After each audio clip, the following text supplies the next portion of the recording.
Guys,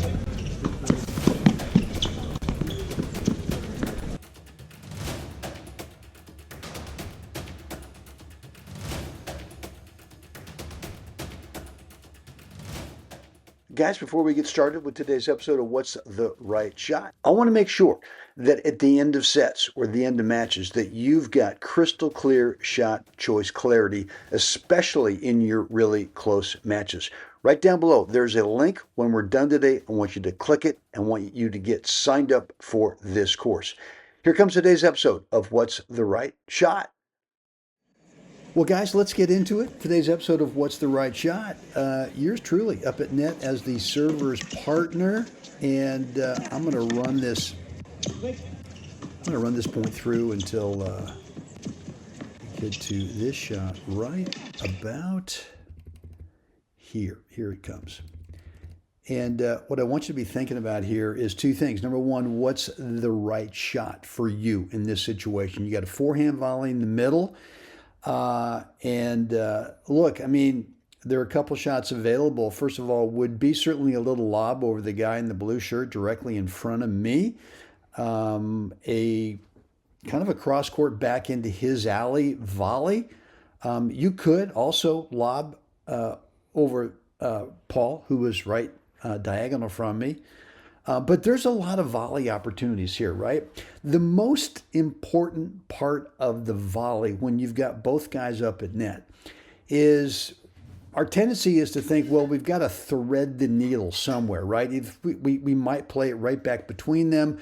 We might play it over to the cross court alley to the left of Paul in the red shirt, or we might come back and play it as I did here, getting around the corner of the ball and playing it back over here.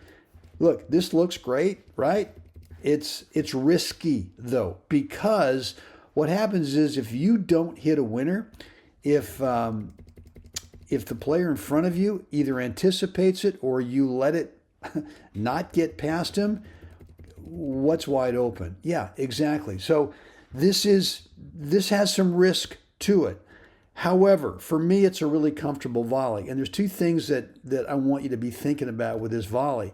Is number one, you really got to get contact around the outside of the ball, right? And the other thing that I think about is, all right, I know the direction I want the ball to go to, but just like in yesterday's episode, I really think about what's the height over the white line, right? Which is the top of the net. What's the height that I want this ball to travel above through a little imaginary window so that I'm not so concerned about threading the needle? Look, the direction's already set in your mind. You know where you want this ball to go. The line is over towards this alley, right?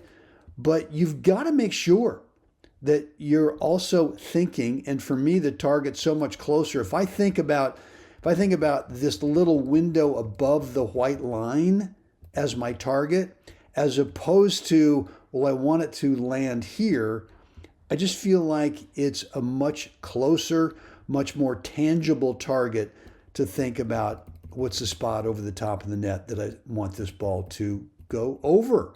And again, for me, it's just kind of a natural volley, but it is risky. And I've been burned many times before where I don't get it over there, or the guy right about here, as I'm looking at the ball and not the landscape where these two guys are, right now he just starts really pushing off and really moving towards that alley over there to cover. And if you don't get it past him, and this has happened to me, enough to know that I got to be precise with this, the whole court over there is wide open. So, look, I hope this has been helpful. Let me know what's on your mind with this shot choice. And again, the message today is what's the right target, right? There's a lot to kind of pick out here. So what are you thinking? Let me know right down below in the comments area. Always love to read your stuff and get back to you. Guys, if you've not yet picked up my course on the 5-minute mindset skills, the training course, there's a link right down below. I want you to do it because how you think between points in matches, singles or doubles, is crucial for you to be able to bring out your best tennis consistently throughout the entire match. Right down below is that link. Click it, and let's get you inside that course. All right, guys, that's it for me. Let's get out there, help someone else. Have a great day. Guys, I will see you again next time. Guys, it is Brent back here with you, and want to make sure that if you're getting tight or anxious, let's call it what it is. Sometimes choking at the end of sets when you got a nice lead or at the end of the matches, especially in those really close matches. I want to make sure that you've got crystal clear shot choice clarity in those moments so that you get across the finish line. You get the W that you've worked so hard to get. Right down below, there's a link. I want you to click it.